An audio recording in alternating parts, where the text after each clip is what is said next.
მოგესალმებით ეთერშია თოქ-შოუ კახეთის საათი სტუდიაში მუშაობს ჟურნალისტი ილია მარტყოფლიშვილი.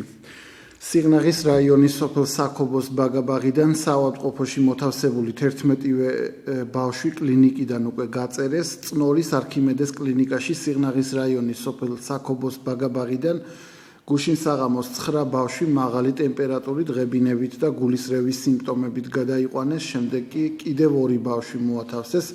5 წლამდე ასაკის ბავშვები არიან ისინი, როგორც ჯანდაცვის სამინისტროში აცხადებენ, საქმეში ჩართულია დაავადებათა კონტროლის ეროვნული ცენტრი და მიმდინარეობს მოკვლევა. როგორც სიღნაღის მუნიციპალიტეტის სკოლამდელი სამგზდელო ცენტრის დირექტორი მაია შაიშმელაშვილი აცხადებს, აღნიშნული სიმპტომები არა საკვების, არამედ ვირუსულ ინფექციას უკავშირდება.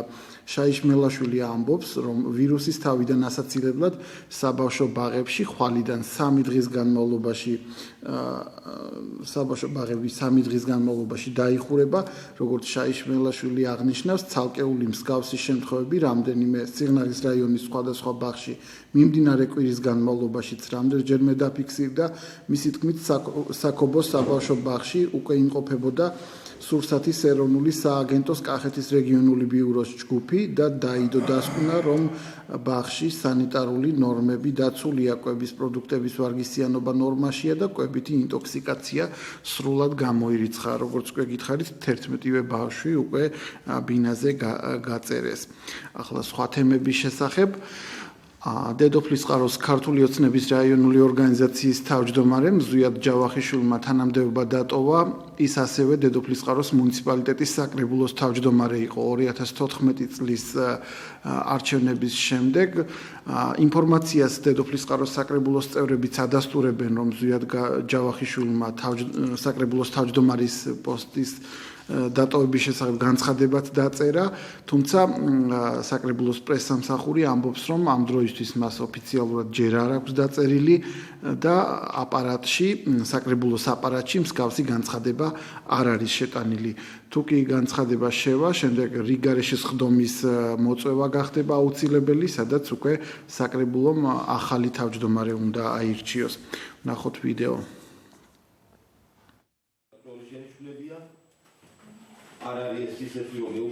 დედოფლისწყაროს საკრებულოს თავმჯდომარე ზვიად ჯავახიშვილმა თანამდებობიდან გადადგომის შესახებ განცხადება დაწერა. მანვე რამდენიმე დღით ადრე ქართული ოცნების დედოფლისწყაროს ორგანიზაციის ხელმძღვანელის პოსტიც დატოვა. ინფორმაციას დედოფლისწყაროს საკრებულოს წევრები ადასტურებენ, თუმცა ამბობენ, რომ თავმჯდომარის გადადგომის მიზეზები მათთვის უცნობია. საკრებულოს პრესსამსახურის წარმომადგენელი მაკასულაშვილი ამბობს, რომ საკრებულოს აპარატთან გადაამოწმა და გადადგომის შესახებ განცხადება საკრებულოში ამ ეტაპზე არ შესულა. საკრებულო ინფორმაციას განცხადების შესვლისთანავე გაავრცელებს. ზვიად ჯავახიშვილმა დაწერა განცხადება. დაწერა კი. და რატო? დაიცერა. ვინ შეასრულებს? ნუგზარი ბაბიაშვილი ასრულებს მოვალეობას, შეასრულებს ჯერჯერობით მოვალეობას. მიზეზებზე არ უსაუბრებს. არა, ვაიქ. და პარტიის თავმჯდომარეობას დატოვა? კი, როგორც ვიცი, კი. ასლა გადაწყვიტა, ეგ ვიცი ჯერჯერობით ილია და დანარჩენი ახლა ორშაბათს დავწერო განცხადებას და მე რა ვიცი რატო გადაწყვიტა, არ ვიცი, არ მე ვარ მოადგილე და ვაცნობ ჯერჯერობით მოადგილის მოვალეობაზე. თვითონ ზვიადისა კითხე და გეტყვი რატო გადაწყვიტა. ალბათ არ უნდა რა ვიცი მუშაობა და იმიტომ გადაწყვიტა მე რა ვიცი. რა თქმა უნდა მე დამეკითხება მოადგილე ვარ და მე ჩვეულებრივი არ თუ გადადგა და თუ წავიდა მე ჩვეულებრივი ხო თავმჯდომარე უნდა აირჩიოს საკრებულოს შემადგენლობიდან რა თქმა უნდა. მე იქნები თუ სხვა იქნება ეგ უცნობია და ჩვეულებრივი იქნებ მეც ვიყო და დავუშვათ ვიღაცამაც სურვილი ნებისმიერ შეუძლია რომ სურვილი გამოდგას და საერთოდ კიდევ ვერ გავიგეთ.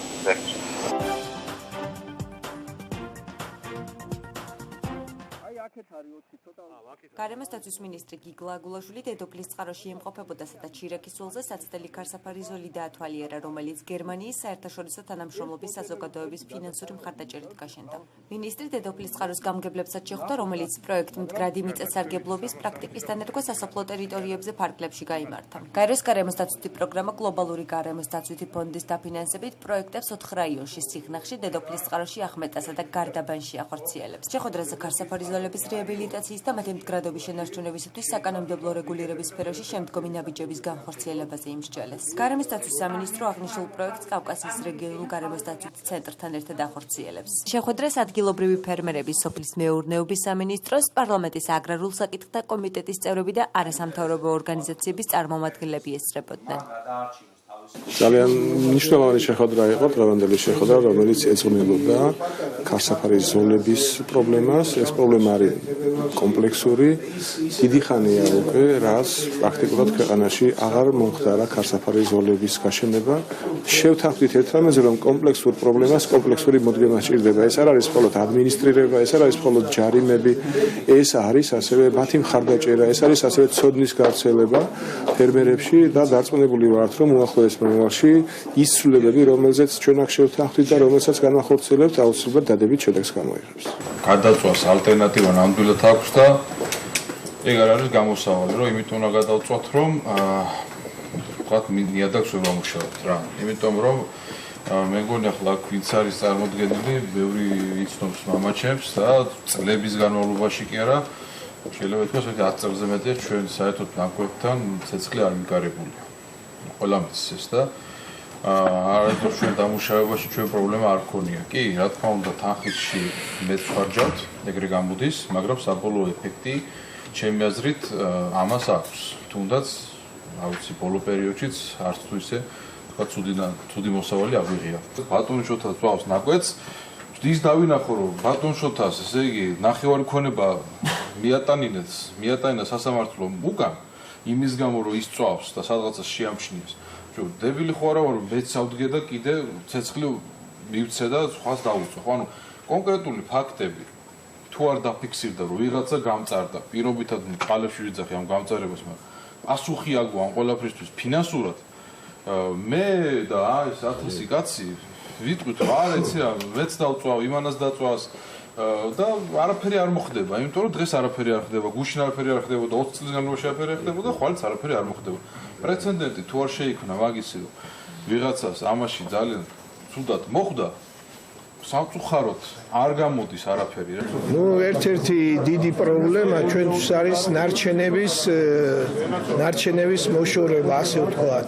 თუ ეს ნარჩენებს გაიტანა, ეგ იქნება ჩვენთვის ძალიან დიდი პლუსი, იმიტომ რომ აღარ მოხდება ნაკვეთების გადაწვა, იცით რომ ამ ნაკვეთების გადაწვას მოძებს მერე ქარსაფარის ზოლების გადაწვა და ქარსაფარის განადგურება იწვევს, რა თქმა უნდა, ქარსაფარები იცავს ქარისაგან და ქმნის ტენს. ძალიან სასარგებლო წინადადება იყო. მზად ვარ გადავცეთ ეს ნამჯად წაიღონ დიდი სიამოვნები თუ გამოიყენებენ და განსაკუთრებით თუ არ შენდება ის ბრიკეტების დასამზადებელი, რომელიც გამოდგება საწვავად, ეს ორმაგად სასარგებლოა. ერთი რომ ამ ნამჯას გამოიყენებენ და მეორე შეშის პრობლემა გადაწყდება.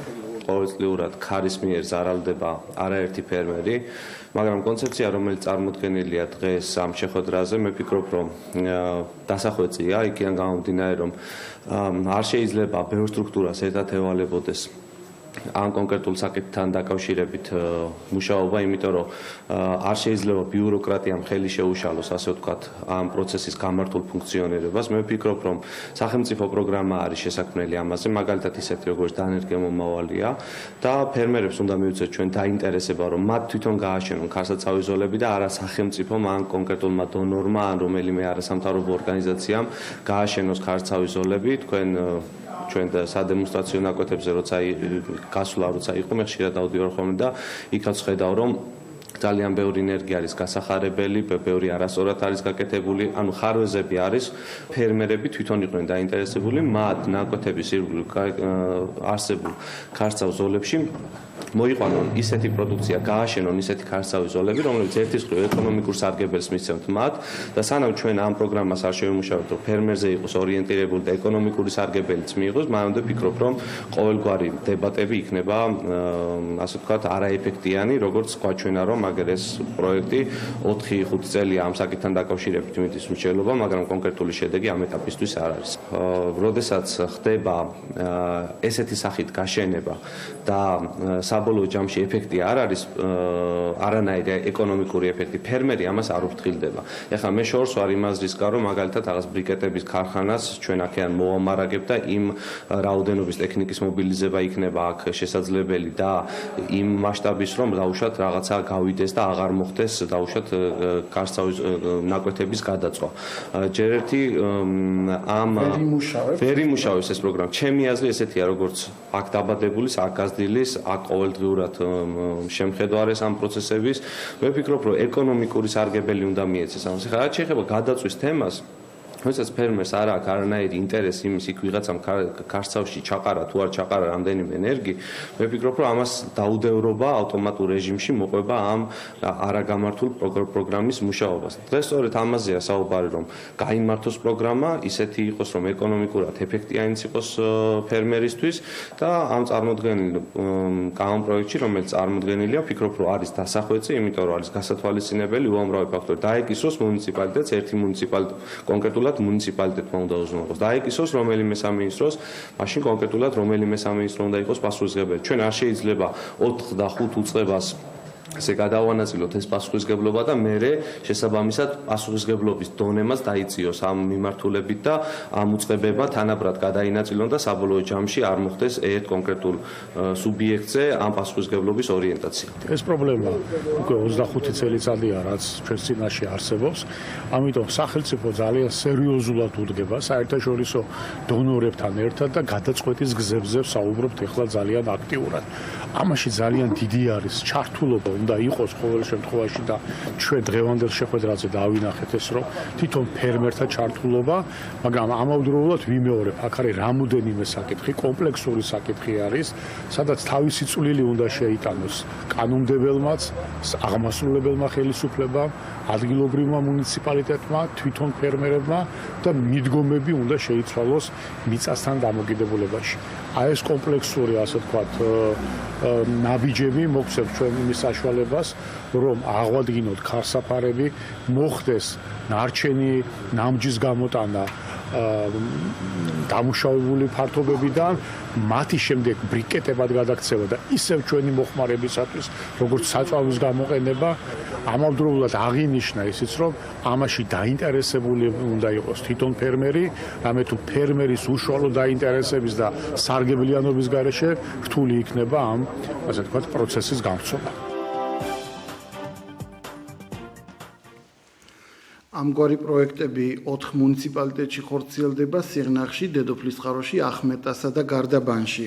გარემოს დაცვის მინისტრი ამბობს, რომ თუ კი დედოფლისწყაროელი ფერმერები უფასოდ გადასცემენ ნამჯას, ნარჩენ ნამჯას მოსავლის აღების შემდეგ, სახელმწიფო მზად არის ხელი შეუწყოს პროცესს, რომ ადგილზე გაიხსნას ნამჯის ნარჩენების გადამამუშავებელი ქარხანა, რომელიც ბრეკეტებს გამოუშვებს და ის გამოიყენება უკვე შეშის ნაცვლად, გასათბობად ზამთარში და ამ პროდუქციას უკვე სკოლებს გადასცემენ გასათბობად და ეს გაცილებით უფრო ხარისხიანი სათბობის საშუალება იქნება. თავის მხრივ ფერმერები ამბობენ, რომ მზად არიან უსასყიდლოდ დათმონ ეს ნარჩენი, თუ კი მათ თავიდან აარიდებთ სხვადასხვა ხარჯებს, რაც მის გაწმენდას უკავშირდება და ეს ძირითადი გამომწვევი, ხანძრების გამომწვევი მიზეზი ხდება ნარჩენი ნამჯა, რომელიც ნაკვეთში რჩება და შემდეგ ახლად გაშენებულ ქარსაცავ ზოლებს ანადგურებს, რომელზეც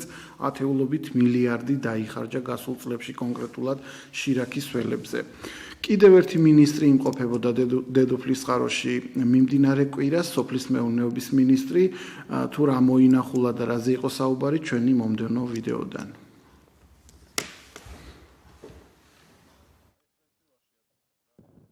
სოფლის მეურნეობის მინისტრი ლევან დავითაშვილი დედოფლისწყაროში ტარიბანას ზამთრის საძოვრებზე იმყოფებოდა, სადაც მეცხვარეთა ასოციაციის თავმჯდომარე ბექა გონაშვილს შეხვდა და მეცხვარეებთან ერთად პრობლემებზე ისაუბრა. მინისტრმა დედოფლისწყაროში ახლად დაშენებული ბიოუსაფრთხოების პუნქტით დაათვალიერა, სადაც უსასყიდლოდ მოხდება წყვილფეხა და მსულფეხა პირუტყვის გაბანება და პარაზიტებზე დამუშავება. მიმდინარე წელს კახეთში, დედოფლისწყაროსა და სიღნაღში 2 პუნქტი აშენდა.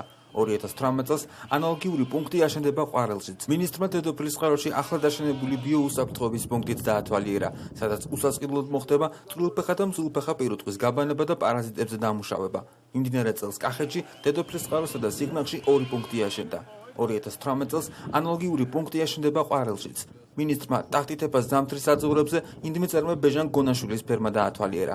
ბეჟან გონაშვილი სახელმწიფო პროექტის შეღავათიანი აგროკრედიტის ბენეფიციარია. საწარმომ 540,000 ლარის შეღავათიანი კრედიტი მიიღო და წარმოება გააფართოვა. ფერმაში 5,000 სიცხვარია. სეზონურად საწარმოში 20-25 ტონა მატყლს და 40 ტონა ხორცს აწარმოებენ. ივრის ზეგანზე მის საწარმოში 20 ადამიანია დასაქმებული. პროდუქციის რეალიზაცია კი როგორც ადგილობრივ, ასევე საექსპორტო ბაზრებზეც ხდება. მეცხვარეობა ერთ-ერთი მნიშვნელოვანი დარგია სოფლის მეურნეობისთვის. ცხვარი ზოგადად და ცხვრის ხორცი არის საექსპორტოდ ძალიან მნიშვნელოვანი პროდუქტი საქართველოს აგროსასურსათო სავაჭრო ბალანსში.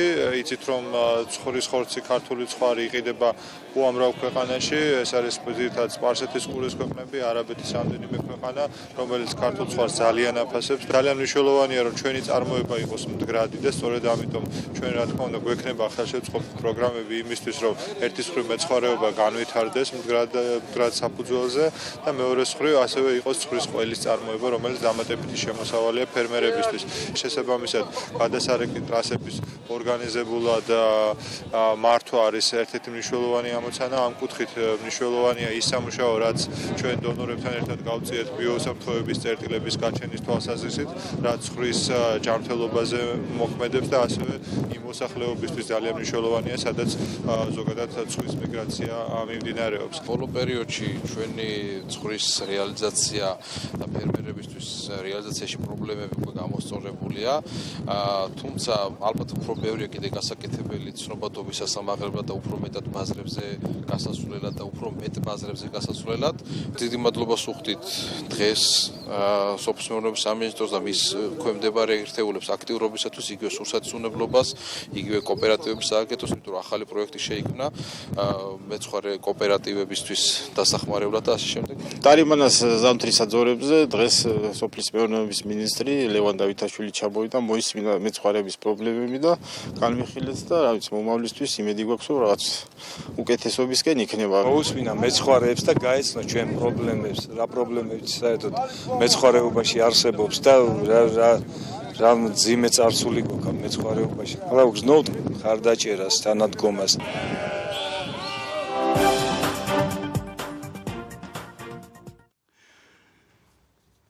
ეთერში კახეთის საათია, სტუდიაში ილია მარტყოფლიშვილი. დღეს ვისაუბრებთ კახეთის რეგიონის ცალკეულ მუნიციპალიტეტებში მოქმედ თეატრებზე, ვინაიდან რამდენიმე დღის წინ თეატრის საერთაშორისო დღე აღინიშნებოდა და ჩვენ გვინდოდა დღეს ამ თემაზე გვესაუბრა და ვინც მოახერხეს ყვარლიდან და გურჯაანიდან გვესწუმრნენ და შევეცდებით გავარკვიოთ რა პრობლემები აქვს ამ თეატრებს. ველისციხის თეატრიდან ყავს ომარ კაკაბაძე, რეჟისორი, ასევე ყვარლიდან ირაკლი მათიკაშვილი, კულტურის სამსახურის უფროსი და იზოლდა იოსელიანი, სამხატვრო ხელმძღვანელი. მოგესალმებით, მადლობა სტუდიაში სტუმრობისთვის. ბატონო ირაკლი, თქვენგან დავიწყოთ.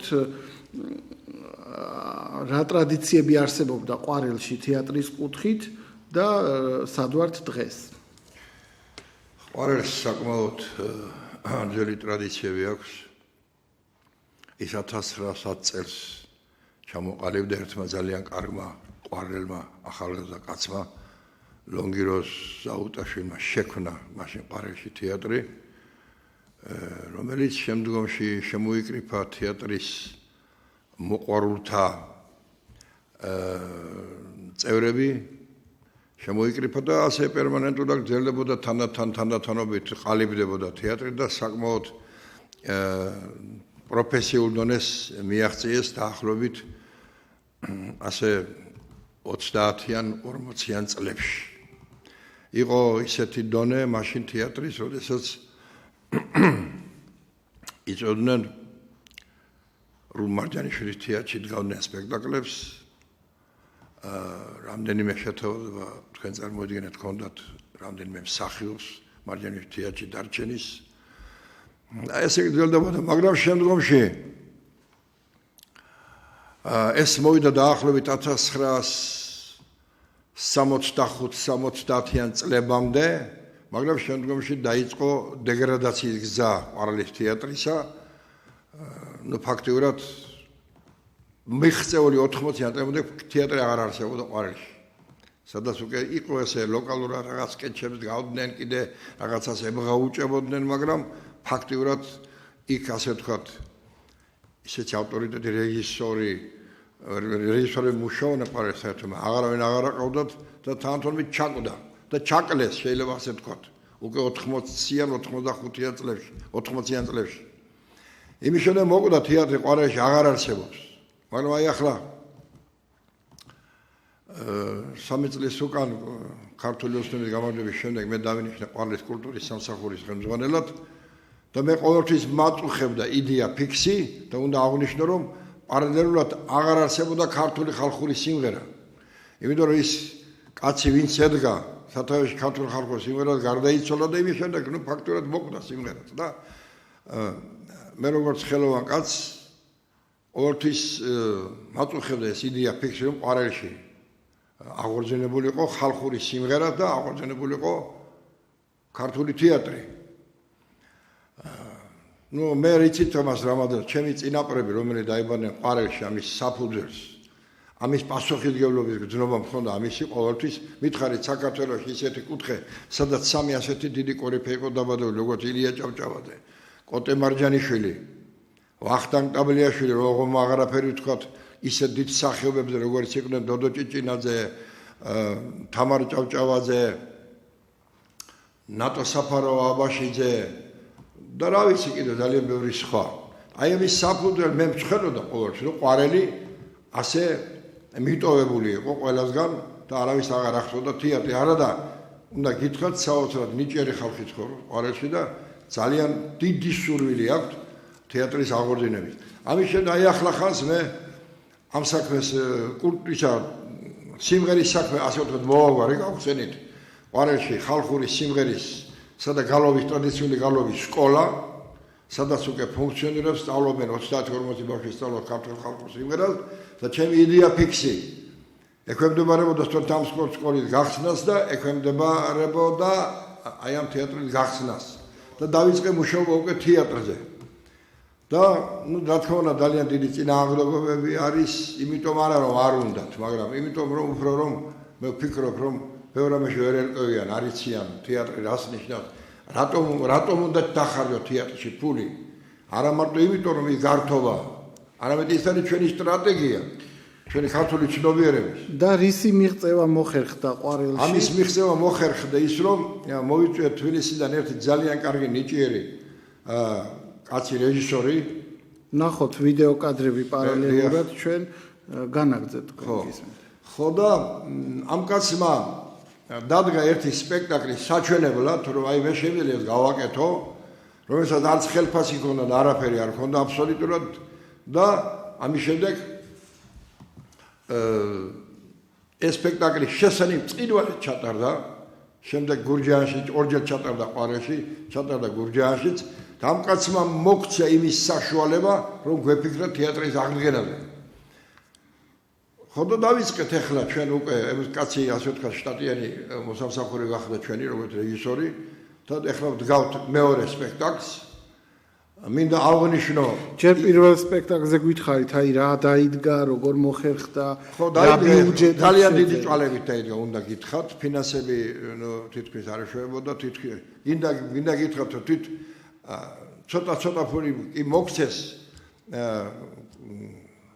ადგილობრივი ხელისუფლებიდან მაგრამ ეს არ ყოფნიდა ამიტომ ზოგმა თავის ჯიბიდან ზოგმარით ეს სპექტაკლი განვახორციელეს როგორც იქნა დავდი დიდი ენთუზიაზმის საფუძველზე უფრო ეს ამაზე იყო დამოკიდებული აი ეს მსახიობები შევარჩიეთ თვითონ შიგნით იმდენად არიან მოწყურებული აი ამ ნამდვილ ხელოვნებას შიგნით შევარჩიეთ მსახიობები აი ეს ერთ-ერთი პროფესიონალი მსახიობი აი ეს მოხუცი კაცი რომელიც სულ 2 თვის უკან გარდაიცვალა სამწუხაროდ ძველი პლიადიდან რომელიც მოდის და დანარჩენები არიან ახალგაზრდები ბავშვების საბავშვო სპექტაკლი ძირითადად და ადგილობრივი მოსამსახურები ვინც მუშაობენ თვითონ გამოუცდელი, მაგრამ ინტერესი გაუჩნდა. ძალიან დიდი ინტერესი გაუჩნდა და დავიწყეთ უკვე ფიქრი ამის შემდეგ, როდესაც ეს კაცი შტატიანი მოსამსახურე გახდა, თვითონ ხელფასო ხოვერი მუშაობს და დავიწყეთ ფიქრი იმადეს მეორე სპექტაკლი როგორ დაგვედგა.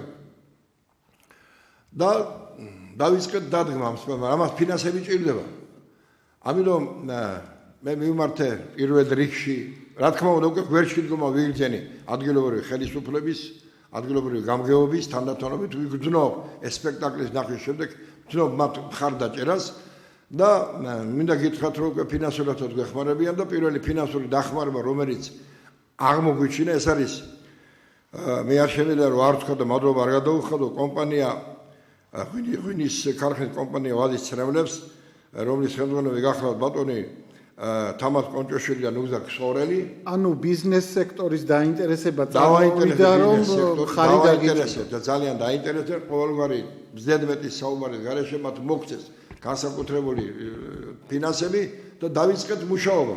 და მუშაობენ სახეობები ყოველდღე თვარად კვირაში 4-ჯერ 5-ჯერ მაინც მუშაობენ და რამდენიმე თვეში ჩვენ უკვე უნდა წარვდგეთ და უნდა დავიწყოთ დავარქვათ ამას პარალელში თეატრის აღდგენა. აი ასეთი ბატონო ირაკლი, ბილეთები გაიყიდა, დასწრება უფასო იყო თუ ესეთი დეტალებიც გვიყვარს? დასწრება იყო უფასო. დიახ. დასწრება იყო უფასო, იმიტომ რომ გაინტერესებდა არა, პირველ ეტაპზე მე მგონი იყო ხო ისა რაღაცა სამლარიანი ბილეთი ხო თუ არ ვცდები ხო სამლარიანი ბილეთი გაიყიდა თუ არ ვცდები ხო და ის რაღაცა ხარჯებს მოხმარდა ის ხალხი გაისო ხალხი საოცრად მონდომებული უყურებდა და უსმენდა რომ იტყვიან ჩვენთან ხო ცოტა ძნელია თეატრში ხალხი გააჩერა მაგრამ ბავშვებიც კი გასუსული უსმენდნენ ამ სპექტაკლს ხო აი ასეთი წარმატების შემდეგ ეს სპექტაკლი ორჯერ დავდგეთ ყვარელში, შემდეგ გავიტანეთ გურჯაანში, გურჯაანი დიდი წარმატებით შეიარა ამ სპექტაკლმა. ეხლა დავიწყეთ მეორე სპექტაკლზე ფიქრი და ვფიქრობთ მომავალში როგორ შევუწყოთ ხელი ამ თეატრს და ამაზე ჩაფიქრებული არიან ადგილობრივი თვითმმართველობის ხელმძღვანელებიც და მე ვფიქრობ რომ მათგან მივიღეთ დიდ დახმარებას. ამ ღვინის კომპანიის მხარდაჭერა ერთჯერადი იყო თუ სამომავლოდ? ერთჯერადი იყო, მაგრამ შემდგომში მე ვაპირებ რომ აქედანვე მინდა მივმართო ყვარლის ბიზნესმენებს რომ ეთი რამე იცოდნენ რომ კულტურაში ჩადებული ფული ეს არასოდეს არ არის გადაყრილი. როგორც წეგან თქვი, ეს არის ჩვენი სტრატეგია, ჩვენი კულტურა, რადგან დგას ჩვენი ქვეყანა რომელიც მოიტანა ჩვენმა ერმა და ამას დიდი გაფრთხილება და დიდი პატრონობა ჭირდება და არაფერი არ არის რომ მათ ცოტა რაღაცა გაიღონ იმისაც რომ არ შეწყდეს ყვარელში თეატრალური ცხოვრება. ბატონო ირაკლი, აი მაგალითად ვიცი რომ სიღნაღის თეატრს არა აქვს მაყურებლის პრობლემა, ბოლო ხანს ყვარელშიც ტურიზმი განვითარდა და თუ გრძნობთ ადგილობრივები ტურისტების სიმრავლეს და ისინი როგორ შეიძლება იყვნენ გამოყენებული საიმისოდ რომ თეატრითაც დაინტერესდნენ და თეატრიც განვითარდეს ტურიზმთან ერთად. ნუ ჩვენ თეატრი ჯერჯერობით იმ დონეზე არ აქვს ჩამოყალიბების პროცესში და აღდგენის პროცესში ვართ. რომ ეს ტურისტები დავაინტერესოთ და შემდგომში ისინი ფოლკლორით ინტერესდებიან, სიმღერით ინტერესდებიან, ცეკვით ინტერესდებიან. შემდგომში ნუ მე მაქვს დიდი სურვილი მიჩნდება იმისი, ძალიან დიდი სურვილი რომ ჩამოვაყალიბოთ სახალხო თეატრი და შემდგომში ინტერესი გაუჩინოთ, რა თქმა უნდა ჩამოსულ. დიახ, დაგიბრუნდებით ქალბატონი იზოლდა იოსელიანი, სამხატვრო ხელმძღვანელი ყვარლიდან. თქვენ რა სიტყვით თეატრის ტრადიციებზე ყვარელში და რატომ არის აუცილებელი ამ დარგის აღდგენა? ჯერ ერთი დიდი ილიას აზრს მოვიშველიებ, რომ თეატრი იგივე მეორე სკოლა, აღმზრდელობითი როლი აქვს თეატრს და თუ გვინდა რომ განვითარდეს კულტურა რაიონში, აუცილებლად ფეხზე უნდა დავდგეთ და ავაღორძინოთ თეატრი, რომლის დიდი ტრადიციებიც არსებობს ყვარელში. პირადად მე 20 წელი ვმუშაობდი მოსწავლე ახალგაზრდობის სახლის დირექტორად და მაგ პერიოდში კულტურის სახლს შენობა არ ქონდა. სხვათა შორის წეღან ბატონმა ირაკლი მახსენა ბატონი თამაზ კონჭოშვილი და მისი დიდი წვლილია რომ დღეს კულტურის სახლი არსებობს ყვარელში როგორც ობიექტი.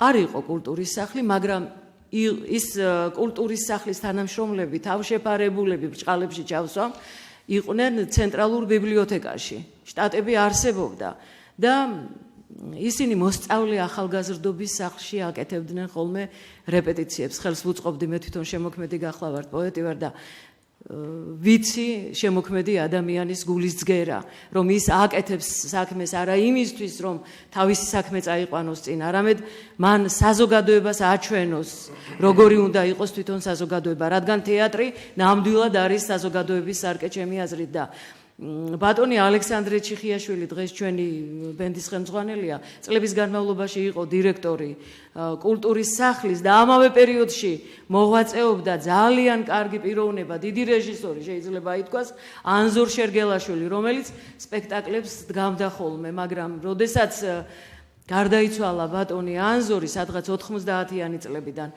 ყვარელ სპექტაკლი აღარ უჩვენებია და აი ეხლა მე სახალხოდ გამოუცხადებ ბატონო ილია ბატონ ირაკლის მადლობას რომ ზუსტად მისი დიდი გულმოდგინების შედეგად კვლავ დაიწყო ყვარელში თეატრალურმა დასმა აღორძინება და მუნიციპალიტეტის ხელშეწყობითაც ერთი აღდგენის სურვილი, მაგრამ ადგილზე რამდენად არის საკადრო რესურსი, მზაობა, ან მაყურებლის მზაობა საიმისოდ რომ გეტყვით, მაყურებლის მზაობა რომ არსებობს, ეს უკვე დადგმულმა სპექტაკლმა გვიჩვენა ჩვენ. გასულ წელს ვაჩვენეთ სპექტაკლი ცაში უნდა წავიღო, რომლის დამდგმელი რეჟისორიც გახლავთ მერაბ ჩხაიძე და ბატონი მერაბი პროფესიონალი რეჟისორია, მის დადგმულ სპექტაკლს დაეტყო ეს და ხალხში უკვე დიდი სიყვარული აქვს დამსახურებული. მას და მის სპექტაკლს გურჯაანშიც გავიტანეთ, მაგრამ სამწუხაროდ ხსოვნას შეუთვლი აქედან ნათელი ედგეს. ბატონი ომარ მათიკაშვილი მთავარი მოქმედი გმირი ამ სპექტაკლისა აღარ აქვს, ამიტომ საჭირო იყო ახალი სისხლი სპექტაკლის შეცვლა და უბრალოდ მე მინდა გითხრათ თქვენ, რომ არც ერთი პროფესიონალი არ არის დასში. მეც ვთამაშობ ამ წუთში ვდგამთ სპექტაკლს მისთვის იყო, სადაც ვაჩვენებთ ახალგაზრდა გაზულუქებული თანამდებობის პირის ცხოვრებას, რომელიც თვალწინ დაულაგა 7 ანგელოზმა ამ ადამიანს, როგორ ცხოვრობს. ძალიან ამაყი პიროვნებაა და გონია რომ სუფთად ცხოვრობს, კარგად და ლამაზად ცხოვრობს, მაგრამ თუ როგორ ცხოვრობს, ჩვენ დავულაგეთ მას წინ და ის იცვლის თავის თავზე აზრს და ეკლესიაში მიდის ბოლოს. არ არის ეს შემოსავლიანი საქმე, მაგრამ არა, რა თქმა უნდა. რის იმედზე გინდათ აღდგენა, რა გეიმედებათ, ან უპირველეს ყოვლისა მინდა გითხრათ, რომ არც ერთ ჩვენთაგანს ამაზე დამატებითი ანაზღაურება არ გვაქვს. თითქმის ყველა, ვინც ეხლა სპექტაკლში მონაწილეობთ, შემოქმედი ადამიანები ვართ. კულტურის სახლის მომღერალია ქალბატონი მედია ჩიხიაშვილი, თოჯინების თეატრის მსახიობები მონაწილეობენ, ჩემი მეგობრები ია და ნაზი, აგრეთვე მომღერალი მაია მამულაშვილი, ორგანიზატორი მაია ღვთისაურიშვილი და მოწეული ყავს 2 ადამიანი, ესენი გახლავან პირველი სპექტაკლის თანამონაწილეები და მსახიობები, ახალგაზრდა ჯერ შეუმდგარი, მაგრამ უკვე თითქმის გამოცდილი მსახიობი ჩვენი პატარა მეგობარი დაჩი დავითაშვილი და აგრეთვე გარედან შემოვიყვანეთ უხელფასოდ, რა თქმა უნდა, ესეც მარინა მარგალიტაშვილი. ენთუზიაზმით ვაკეთებთ ყველაფერს. არაფერი შემოსავალი ჩვენ არ გჭირდება, არ გვინდა, გულით გვინდა ხალხს ვაჩვენოთ და დავანახოთ მანკიერებანი, რაც საზოგადოებაში არსებობს. ჩვენი ორივე სპექტაკლის თემა ესა გახლავთ.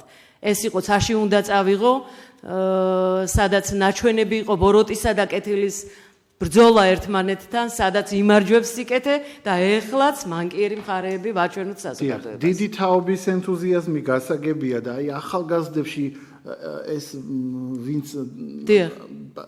ეხლა იღებს მონაწილეობას მუშაობს, მათში რამ გააღვივა ეს სიყვარული ან ენთუზიაზმი?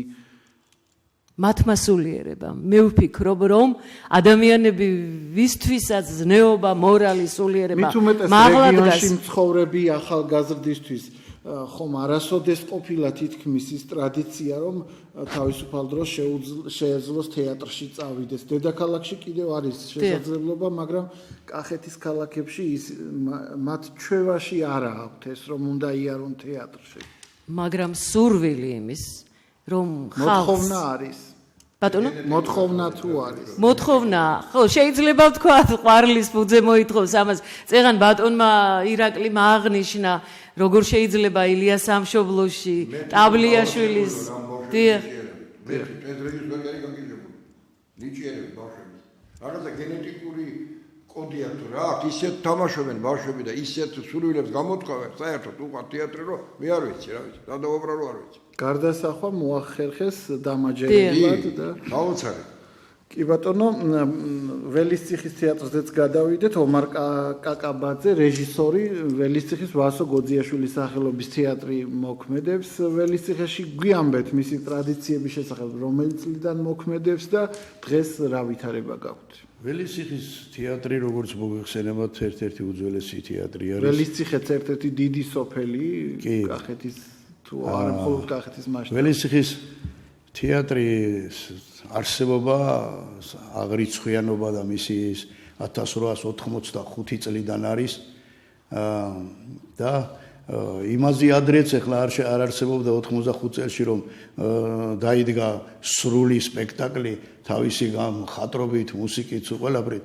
ასე ერთიანად ასეთი რამე არ შეიძლებოდა მას რომ წინა უსწრებდეს ალბათ გარკვეული წლები კიდევ. მაგრამ ეს ჩანაწერები არსებობს 85 წლიდან. ველისციხის თეატრი საბჭოთა კავშირის პერიოდში მთელ ტერიტორიაზე ერთადერთი სოფელი იყო, რომელსაც სახელმწიფო თეატრი ჰქონდა და სახელმწიფო თეატრმა იარსება 20 წლის განმავლობაში. 29 წლიდან 50 წელში რეორგანიზაციები, როდესაც წავიდა თეატრებისა, მაშინ გაუქმდა ველისციხის თეატრი. დიახ. მას შესანიშნავი მსახიობები, რეჟისორები და საქართველოში ყველა ცნობილი აი თითქმის მსახიობი და რეჟისორი, მხატვარი თითქმის არის ნამუშევარი ველისციხის თეატრში. ასე რომ მას ძალიან დიდი ძველი ტრადიციები აქვს. აი იქიდან მოყოლებული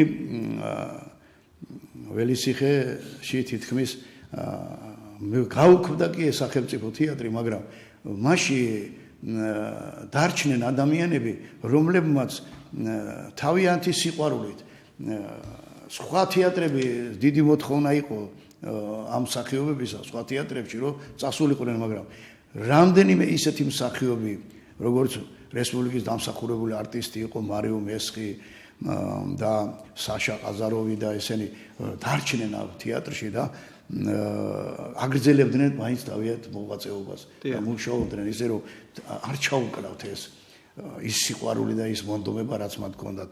ამიტომ ძალიან ბევრი სპექტაკლები დაიდგა, აი ეს 130 წელი შეუსრულდა ველისციხის თეატრს, ესე იგი 2005 წელში ჩვენ აღნიშნეთ და ბროშურაში მისი ისტორიაა მოცემული. ისტორია არის აქა, ფოტომასალაც არის და აღნიშნულია რომელი მსახიობები იყვნენ პირველიდან მოყოლებული მთელი ისტორია. ეს როდის გამოიცა, როდესაც ეს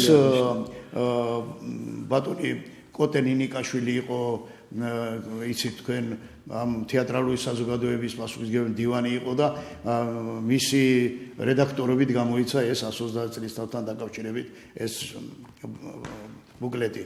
აქ არის მთელი ისტორია და არის ის დადგმები, არის ის მხატვრები, მუსიკალური ხელმძღვანელები, მსახიობები, ყველა აბსოლუტურად რომლებიც მოღვაწეობდნენ ამ თეატრში. ჩავარდნა თუ ქონია ამ თეატრს მძიმე პერიოდი? აი მე მოგახსენებთ, მიუხედავად იმისა, რომ 1970 წელში დაიწვა თეატრი, შენობა ფაქტიურად განადგურდა თეატრის მთელი გარდერობი და ყველა შენობა აღარ არსებობდა. ესე იგი, თეატრს მოუხდა მოღვაწეობა ისეთ შენობებში, აი სადაც კი პატარა გაუქმებული შენობა იყო და რაღაცა იყო, იქ გადადიოდა თეატრი და მუშაობა გრძელდებოდა. მაინც იდგმებოდა ეს.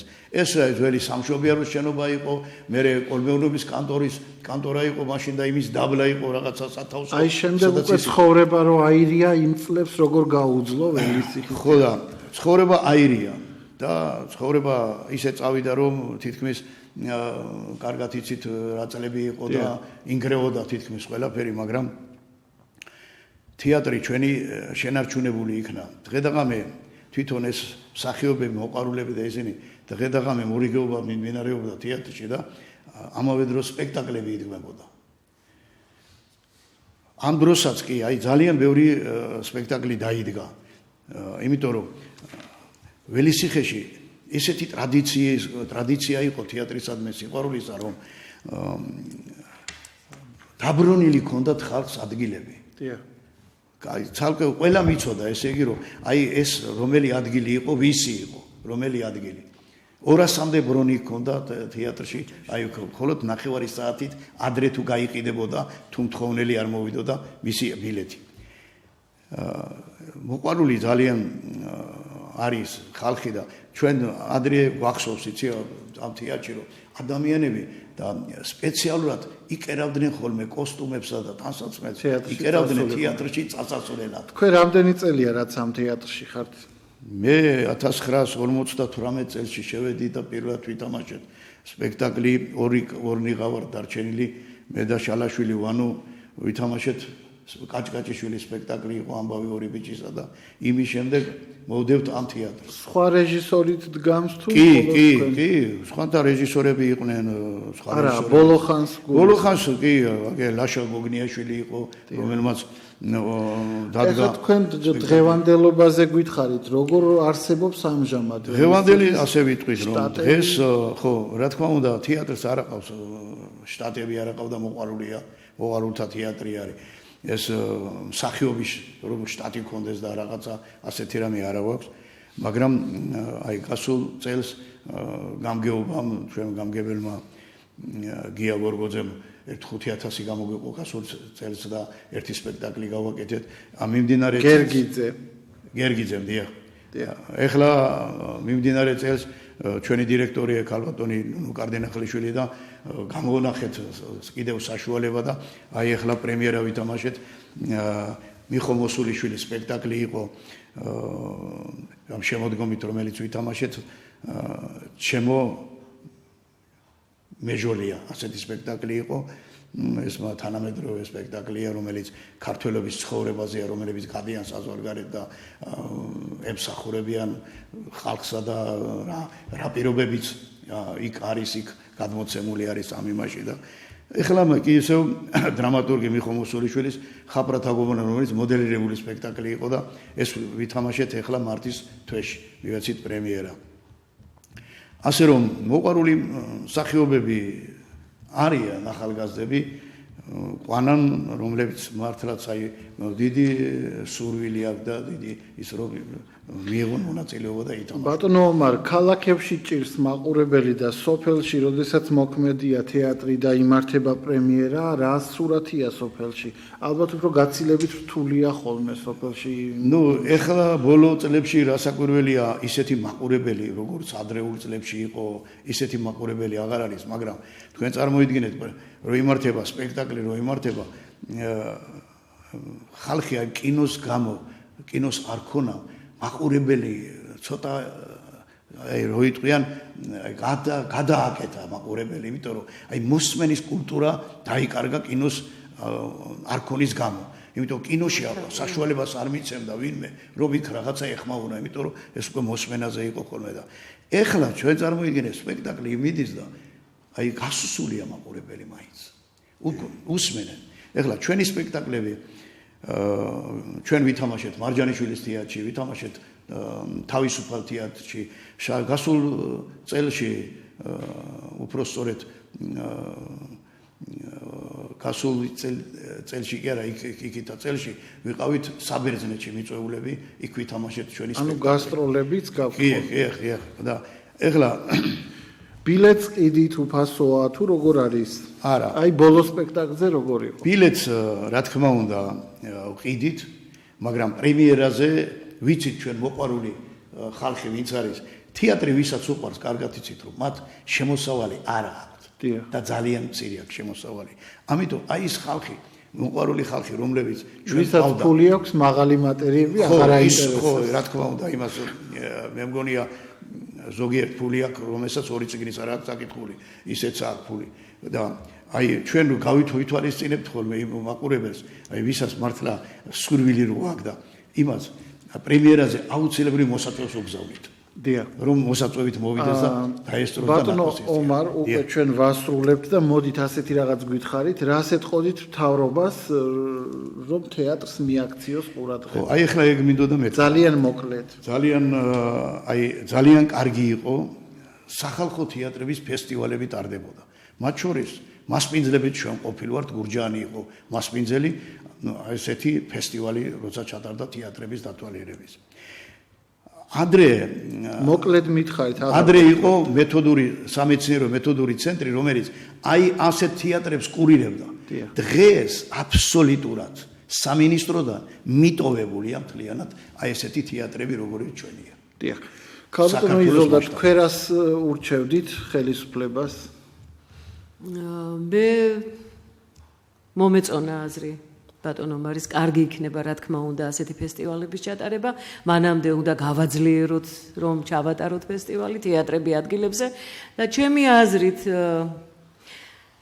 ენთუზიაზმი რომ არ გაცივდეს, მცირე რაოდენობით დაემატოთ ხელფასი იმ ადამიანებს, ვინც თეატრში მოღვაწეობს, თუნდაც 50 ლარი ამ ეტაპზე. მე როგორც ხელფასს რომ წელს თეატრებს უფრო შეუმცირეს დაფინანსება. ქვეყნის მასშტაბით მოხდა ეს და მტკივნეულად გადაიტანეს. თქვენი რჩევა რომ ხელფასები ცოტა გაუზარდონ, ისედაც არ არის ამ სფეროში მოღვაწე ადამიანების ხელფასი. აი სიღნაღის თეატრის ხელმძღვანელი ჩვენთან საუბარში ამბობდა, რომ კარგი იქნებოდა თუ ამ შტატებს ისე გადაანაწილებენ, რომ თქვათ გამნათებელი არ იქნება და თავისუფალი მსახიობი შეენაცვლება რაღაცნაირად. ბატონო ირაკლი, თქვენ რას ურჩევდით ხელისუფლებას? მე რას ურჩევდი და გავუთხილეთ ქართულ თეატრს, გავაძლიეროთ ქართული თეატრი, მივაქციოთ ყურადღება. ქართული თეატრი ეს არ არის გართობა, ეს არის სტრატეგია ჩვენი მომავლის. აი ამაზე უნდა ვიფიქროთ, მეტი არა. ახლა არ აქცევს ხელისუფლება ყურადღებას? რა ხელისუფლება რაც შეუძლია, აი ვაკეთებთ ახლა ყვარეში, მაგრამ კულტურის სამინისტროს რო ზემოდან გინდათ რომ როგორ არ გვინდა, რატო არ გვინდა, კულტურის სამინისტრო ამით დაინტერესდება. მე ერთხელ შეკითხვა მივეცი კულტურის მინისტრს. აღარ გვაქვს ამდენი დრო, მაგრამ თქვენ ამბობთ რომ მანამდე არ ექცეოდა და ახალმა ხელისუფლებამ უფრო დაიწყო. ახალ ხელისუფლების კეთილნებაზეა დამოკიდებული, როგორ იქნება უფრო მეტი ყურადღება უნდა დაეთმოს თეატრების ომარ კაკაბაძე ველისციხის თეატრიდან, ირაკლი მათიკაშვილი და იზოლდა იოსელიანი ყვარლიდან იყვნენ ჩვენი გადაცემის სტუმრები. გადაცემის ბოლოს საქველმოქმედო ფოტოსურათი ვნახოთ და ინფორმაციას გაგაცნობთ. კვლავ მძიმეა დედოფლის წყაროში ზემო ქედი თბილისის მაგისტრალზე ავტოავარიისას დაშავებული 22 წლის შოთა მჭედლიშვილის ჯანმრთელობის მდგომარეობა. სტიქაროსანი უკვე თვეზე მეტია კომაშია. ამასთან ერთად მას აქვს მრავლობითი დაზიანება, ტვინის შეშუპება, ჰემატომა ფილტვებში, ფეხის და ნეკნების მრავლობითი მოტეხილობა. დაშავებული არამიანცის სახელობის კლინიკის რეანიმაციულ განყოფილებაში რჩება. მას უკვე ამოეწურა სადაზღვეო დაფინანსება, რის გამოც დღეღამეში 600 ლარის გადახდა ოჯახს უწევს, მათ კი ამის შესაძლებლობა აღარ აქვთ. დახმარების მსურველებს შეგიძლიათ თანხა გადარიცხოთ ეკრანზე მითითებულ ნომერზე და წვლილი შეიტანოთ მის გადარჩენის საქმეში. შეგახსენებთ, რომ მიმღები არის მისი და ნინო მჭედლიშვილი, ასევე მოქმედებს ცხელი ხაზის სატელეფონო ნომერი 0901 701 247. დარეკეთ და 1 ლარი გადარიცხეთ მის დასახმარებლად ნომერზე 0901 701 247. ეს იყო ток-შოუ კახეთის საათი, რომელიც ყოველ კვირას 12 საათს და 30 წუთზე ობიექტივის ეთერში. მე ჟურნალისტი ილია მარტყოფლიშვილი ვარ. დიდი მადლობა რომ გვიყურებთ და ენდობით ობიექტივს. 2017 წლის 1 აპრილიდან ობიექტივის ტელევიზია თანამგზავრიდანაც 2 სიხშირეზეა, რათა ჩვენმა მაყურებელმა შეძლოს ჩვენი არხის ყურება როგორც ახალი, ასევე ძველი თაობის სატელიტური მიმღებით. მხოლოდ ახალი თაობის HD ხარისხის მიმღებისთვის თანამგზავრზე ჩვენი სიგნალის პარამეტრებია. პოზიცია: აღმოსავლეთის გრძედის 46 გრადუსი, სიხშირე 11094 MHz, პოლარიზაცია ჰორიზონტალური, ASO ნიშნების სიჩქარე 30000, შეცდომის კორექცია 5/6-დან, სიგნალის სტანდარტები DVB-S2 და MPEG-4, ხოლო ყველა თაობის მიმღებისთვის გამოდგება: სიხშირე 11135 MHz, პოლარიზაცია ჰორიზონტალური, ASO ნიშნების სიჩქარე 27500, შეცდომის